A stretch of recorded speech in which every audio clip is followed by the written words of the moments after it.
बिस्मिल्लाहिर्रहमानिर्रहीम। अस्सलाम वालेकुम डियर स्टूडेंट्स। जी तो साइंस वाले बच्चों, जैसा कि पिछली वीडियो में आप एक्सरसाइज 1.1 जो है वो हल कर चुके हैं, तो आज इस वीडियो में हम एक्सरसाइज 1.2 और कुछ डेफिनेशन जो हैं वो डिस्कस करेंगे। तो पहले अगर डेफिनेशन को डिस्कस करें तो वो हैं जी कालबों की अकसाम।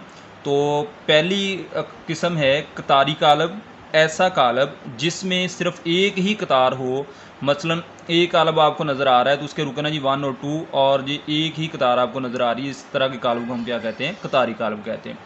दूसरी डेफिनेशन है जी कालमी कालब। ऐसा कालब जिसमें सिर्फ एक ही कालम हो, मसलन बी कालब आपको नज़र आ रहा है, उसके रुकना है जी 3 और 4। अगर आप गौर करें तो इसमें दो कतारें हैं लेकिन कालम जो है वो एक ही है, तो इस तरह के कालम को हम क्या कहते हैं? कालमी कालब कहते हैं। तीसरी डेफिनेशन है जी मुस्ततीली कालब। ऐसा कालब जिसमें कतारों की तादाद उसके कालमों की तादाद के बराबर ना हो। मिसाल के तौर पे सी कालब है, उसके रुकना जी 1 2 4 0 3 1। अगर आप गौर करें तो इसमें दो कतारें नज़र आ रही हैं आपको, लेकिन अगर आप कालम देखें तो 1 2 और 3, कतारें 2 हैं, कालम 3 हैं, यानी कतारों और कालमों की तादाद बराबर नहीं है, तो हम इसको कहते हैं मुस्ततीली कालब है। चौथी डेफिनेशन है आपकी मुरब्बी कालब। ऐसा कालब जिसमें मौजूद कतारों की तादाद उसमें कालमों की तादाद के बराबर हो। मिसाल के तौर पे आपका डी कालब है, उसके रुकन है जी 3 और 2, और दूसरी कतार है 5 और 1। यानी आप अगर गौर करें तो 1 और 2 दो कतारें हैं, 1 और 2 दो ही कालम हैं, तो इस तरह के कालब को हम कहते हैं मुरब्बी कालब। डेफिनेशन है सिफरी कालब। ऐसा कालब जिसमें हर रुकन सिफर हो, मसलन ई कालब है, अगर गौर से देखें तो उसका हर रुकन जो है वो सिफर है, तो इस तरह के कालब को हम क्या कहते हैं? सिफरी कालब कहते हैं। छठी डेफिनेशन है जी ट्रांसपोज कालब। तो दिए हुए कालब की कतारों को कालमों में या कालमों को कतारों में बदल देने से दिए हुए कालब का ट्रांसपोज कालब हासिल होता है। मसलन आपको एफ कालब दिया है, उसकी पहली कतार है 1 और 3, दूसरी कतार के रुकन है 2 और 0।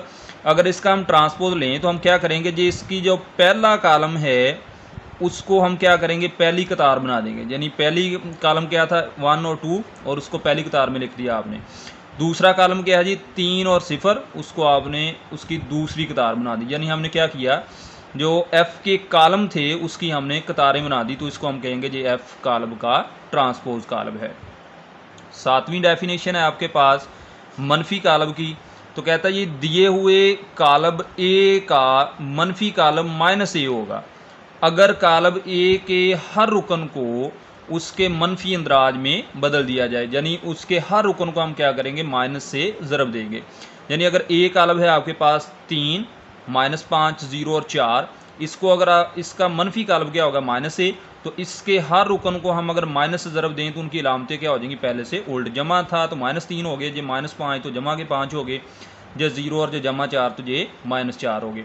आठवीं डेफिनेशन है आपकी सिमेट्रिक कालब। ऐसा मरबी कालब ए सिमेट्रिक कालब होगा अगर आप ए का ट्रांसपोज लें तो आपके पास ए कालब ही आए, यानी उसकी शक्ल पे कोई फ़र्क ना पड़े, तो इस तरह के कालब को हम कहते हैं सिमेट्रिक कालब है। मिसाल के तौर पे ए कालब है आपके पास, उसकी पहली कतार है जी 1 2 3, दूसरी कतार है 2 -1 और 4, तीसरी कतार है 3 4 और 0। अगर इसका हम ट्रांसपोज लें तो पहले कालम को हम क्या करेंगे? पहली कतार बना देंगे, दूसरे कालम को दूसरी कतार बना देंगे, तीसरे कालम को तीसरी कतार बना देंगे। अगर आप इस पे गौर करें तो ये फिर आपको क्या नज़र आ रहा है? ये आपको ए ही नज़र आ रहा है। तो इस तरह हम क्या कहते हैं कि अगर ए का ट्रांसपोज जो है वो ए के ही बराबर आ जाए तो हम इस तरह के कालब को कहते हैं सिमेट्रिक कालब। डेफिनेशन है जी स्क्यू सिमेट्रिक कालब। एक मुरब्बी कालब ए स्क्यू सिमेट्रिक कालब होगा अगर आप ए का ट्रांसपोज लेते हैं, तो क्या आंसर आता है? ये आपके पास -a, यानी उसका मनफी कालब आता है। मिसाल के तौर पे ए कालब है, उसकी पहली कतार है जी 0 2 3, दूसरी कतार है -2 0 1, -3 -1 और 0। अगर इसका हम ट्रांसपोज लें तो क्या करेंगे? इसकी पहले कालम को हमने पहली कतार बना दिया, दूसरे कालम को दूसरी कतार बना दिया, तीसरे कालम को तीसरी कतार बना दिया। अब अगर इसमें से हम -1 मुश्तरक लें तो ये क्या होगा? 0 तो वैसे रह गया, इन दोनों में से माइनस मुश्तरक लिया तो वो दोनों प्लस के हो गए।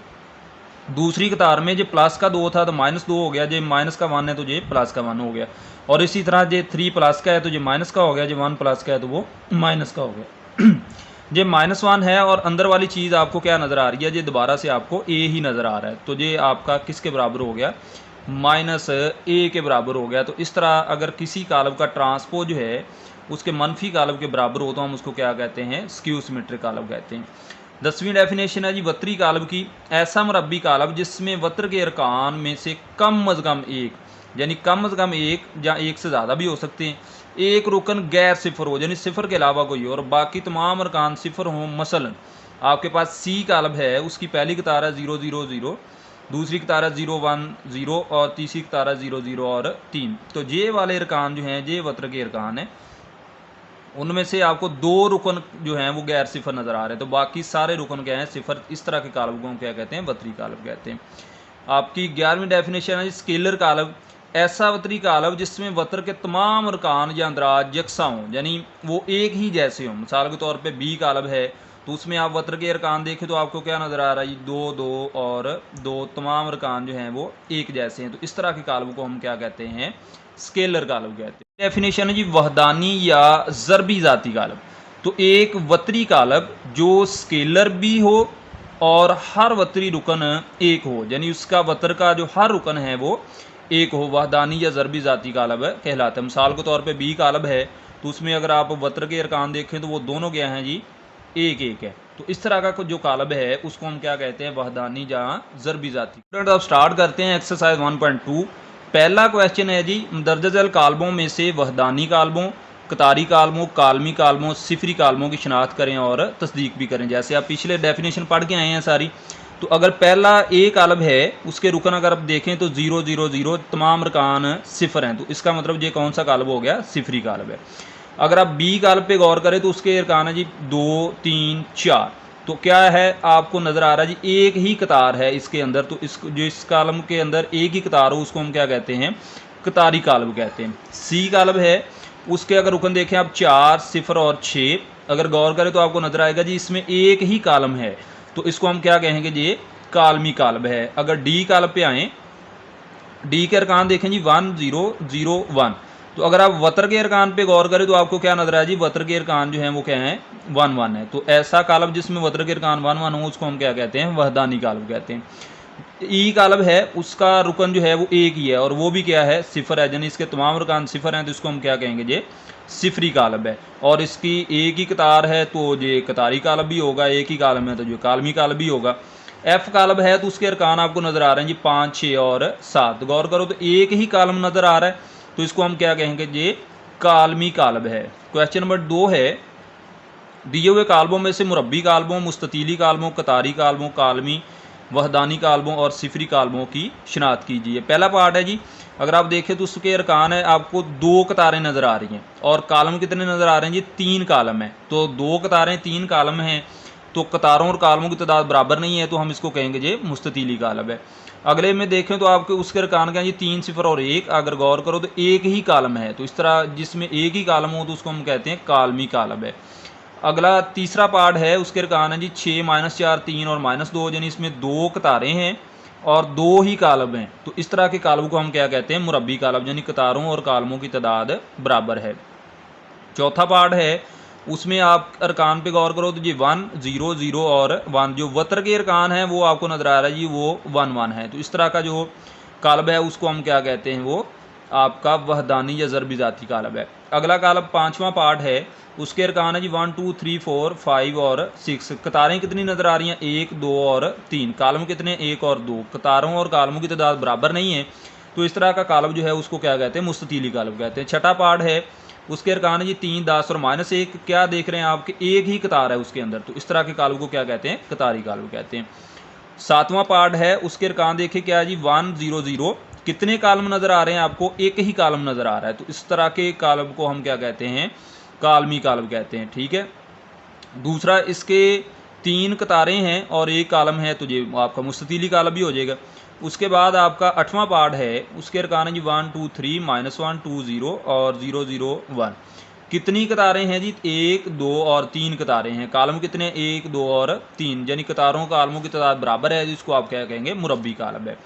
9वां पार्ट है तो उसके तमाम अरकान क्या नज़र आ रहे हैं जी, सिफर नज़र आ रहे हैं, तो इसको हम क्या कहेंगे जी, आपका सिफरी कालब है। कतारों कालमों की तादाद बराबर नहीं है तो मुस्ततीली कालब भी होगा आपका। उसके बाद क्वेश्चन नंबर 3 है कि दिए हुए कालबों में से वत्री, स्केलर और वहदानी कालबों की शनाख्त करिए। आपका ए पार्ट है उसके रुकन है जी 4 0 0 और 4, जो आपके वत्र के अरकान हैं वो एक जैसे हैं और क्या है 4 4। तो अगर वत्र के अरकान एक जैसे हों तो उसको हम क्या कहते हैं, स्केलर काल्व कहते हैं।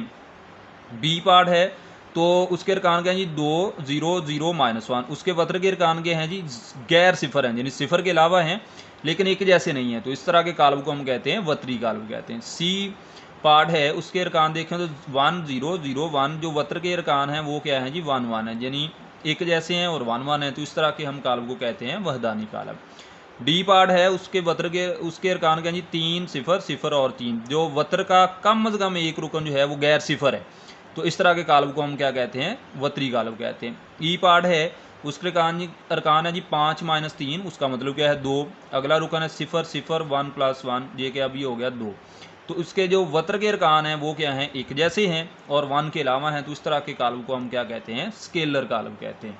क्वेश्चन नंबर 4 है, दिए हुए काल्वों के मनफी काल्व मालूम करें। जैसे हम डेफिनेशन पढ़ के आए कि किसी काल्व के अरकान या अंदराज को उसके मनफी अंदराज में बदल दें तो वो क्या होता है, उसका मनफी काल्व होता है। जैसे आपका पहला पार्ट है ए, उसके अरकान है जी 1 0 -1, तो हम क्या करेंगे उसको -1 से मल्टीप्लाई कर देंगे। लेफ्ट साइड पे भी -1 से मल्टीप्लाई कर दें, राइट साइड पे भी आप -1 से मल्टीप्लाई कर दें, तो ए का मनफी काल्व क्या होगा -a, और अगर इन अरकान को -1 से ज़रब देंगे तो उन सब की अलामतें क्या हो जाएंगी, उल्ट हो जाएंगी। 1 प्लस का था माइनस का हो गया 0 और ये -1 तो ये क्या हो गया +1 हो गया, तो ये आपका ए का क्या होगा, मनफी काल्व होगा। तीसरा पार्ट है सी बराबर है 2 6 3 और 2, तो इसका अगर मनफी काल्व लेना तो क्या करेंगे, -1 से आप दोनों तरफ मल्टीप्लाई कर दें, -1 से लेफ्ट साइड पे, -1 से राइट साइड पे। अगर इधर -1 से मल्टीप्लाई किया तो -c, इधर माइनस से मल्टीप्लाई करेंगे तो ये सब की अलामतें क्या हो जाएंगी, पहले से उल्ट। तो ये सारे अरकान जमा के थे तो क्या हो गए, सारे अरकान अब माइनस के हो गए, तो सी का मनफी काल्व क्या हो गया, -c, और उसके अरकान क्या जी -2 -6 -3 और -2।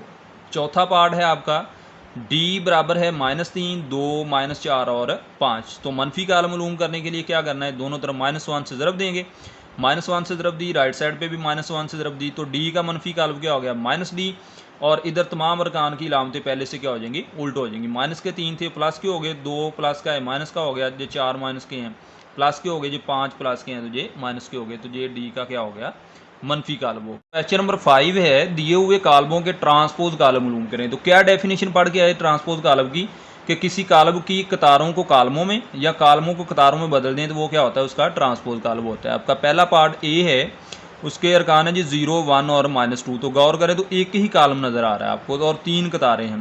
ट्रांसपोज लेने से क्या किया, उसका एक ही कालम था तो उस एक ही कालम की क्या किया हमने, एक ही कतार बना दी, यानी वो क्या बन गया आपका 0 1 और -2, यानी इसके कालमों को हमने कतारों में बदल दिया, तो ये क्या हो गया, ए का ट्रांसपोज। पार्ट नंबर 2 आपने खुद करना है। तीसरा पार्ट है सी काल्व बराबर है जी, उसके पहली कतार है 1 और 2, दूसरी कतार है 2 और -1, तीसरी कतार है 3 और 0। 3 कतारें हैं और कालम कितने हैं, 2। हम क्या करेंगे, इसके कालमों को हम इसकी कतारों में बदल देंगे। ये पहला कालम उठा के हमने इसकी पहली कतार बना दी, इसी तरह दूसरा कालम उठा के हमने इसकी दूसरी कतार बना दी। तो क्या किया हमने, सी के कालमों को कतारों में बदल दिया, तो ये इसका सी का क्या हो जाएगा, ट्रांसपोज। यानी सी में कितनी कतारें थी, 3, अब कितनी कतारें होगी, 2 और कालम 3 हो गए, यानी उसके हमने कालमों को कतारों में बदल दिया। तो पांचवा पार्ट है जी आपका ई काल्व है, उसके अरकान है जी 2 3 -4 और 5। तो अगर इसका ट्रांसपोज लें तो क्या करेंगे, इसका जो पहला कालम है उसकी हमने पहली कतार बना दी, यानी पहले कालम में क्या रुकन थे, 2 और -4, दूसरे कालम को हमने दूसरी कतार बना दिया 3 और 5। छठा पार्ट है जी इसी सवाल का, एफ बराबर है जी 1 2 और दूसरी कतार के रुकन है जी 3 और 4। इसका अगर हम ट्रांसपोज लें तो हम क्या करेंगे जी, पहले कालम को हमने पहली कतार बना दिया, यानी पहले कालम के रुकन थे 1 और 3, वो पहली कतार बन गई 1 और 3। दूसरा कालम जो है उसके दूसरे रुकन क्या बना दिया, 2 और 4, तो ये आपका एफ का क्या हो गया, ट्रांसपोज। बाकी जो इसके 1 2 पार्ट हैं वो आपने खुद सॉल्व कर लेने। क्वेश्चन नंबर 6 है, इसके 2 पार्ट हैं और ये आपका पेपर पॉइंट ऑफ व्यू से बड़े इंपॉर्टेंट दोनों पार्ट हैं, इनमें से एक आधा पार्ट आपके पेपर में लाजमी आता है। अगर ए काल्व है आपका 1 और 2 0 1 और बी काल्व है जी 1 1 2 और 0, तो कहते हैं तस्दीक करें ए ट्रांसपोज और उसका ट्रांसपोज इज इक्वल टू ए, यानी आप ए का डबल ट्रांसपोज लें तो दोबारा आपके पास ए आ जाए। और दूसरा पार्ट है जी बी ट्रांसपोज, उसका ट्रांसपोज बराबर किसके, बी के, यानी आप बी का डबल ट्रांसपोज लें तो आपके पास बी आना चाहिए। अगर पहले पार्ट को हम सॉल्व करें तो ए ट्रांसपोज उसका ट्रांसपोज इक्वल टू ए, अगर लेफ्ट साइड हम हल करते हैं तो ए बराबर है जी उसकी पहली कतार है 1 और 2, दूसरी कतार है 0 1। अगर इसका हम ट्रांसपोज लेते हैं तो पहली कॉलम को उठा के हमने पहली कतार बना दी 1 और 0, दूसरे कॉलम को उठा के दूसरी कतार बना दी, ये पहली दफ़ा ट्रांसपोज हो गया। अब इसी का हमने फिर ट्रांसपोज लेना है तो उसका क्या करेंगे, ए ट्रांसपोज उसका ट्रांसपोज। अब पहले कॉलम को उठा के हमने क्या किया, पहली कतार बना दी, दूसरे कॉलम उठा के हमने दूसरी कतार बना दी। अगर हम गौर करें तो ये दोबारा से हमें क्या नज़र आ रहा है, ए ही नज़र आ रहा है, यानी ए का डबल ट्रांसपोज किसके बराबर है, ए के बराबर है। पास साबित हुआ ए ट्रांसपोज का ट्रांसपोज किसके बराबर है, ए के ही बराबर है। इसी तरह सेम आपका दूसरा पार्ट है, बी का डबल ट्रांसपोज बराबर किसके है, बी के। तो लेफ्ट साइड अगर लें तो हम पहले बी है, बी का अरकान क्या जी 1 1 2 0, और अगर बी का हम ट्रांसपोज लेते हैं तो ये पहले कॉलम को हमने पहली कतार बना दिया, दूसरे कॉलम को हमने इसकी दूसरी कतार बना दिया। इसी तरह अब इस बी ट्रांसपोज का हम दोबारा ट्रांसपोज लेंगे तो क्या करेंगे, इस पहले कॉलम को हमने पहली कतार बना दिया, इस दूसरे कॉलम को हमने दूसरी कतार बना दिया। अगर गौर करें तो ये वाला कॉलम जो है फिर आपको क्या नज़र आ रहा है, बी ही नज़र आ रहा है, यानी बी का डबल ट्रांसपोज किसके बराबर है, बी के बराबर है। तो पास साबित हुआ कि अगर आप उसका 2 दफ़ा ट्रांसपोज लेंगे तो वो आपके पास पहला कॉलम भी बन जाएगा। तो इसी तरह जी आपकी एक्सरसाइज कंप्लीट होगी। जो 1 2 पार्ट छोड़े हैं वो आपने खुद हल करने हैं।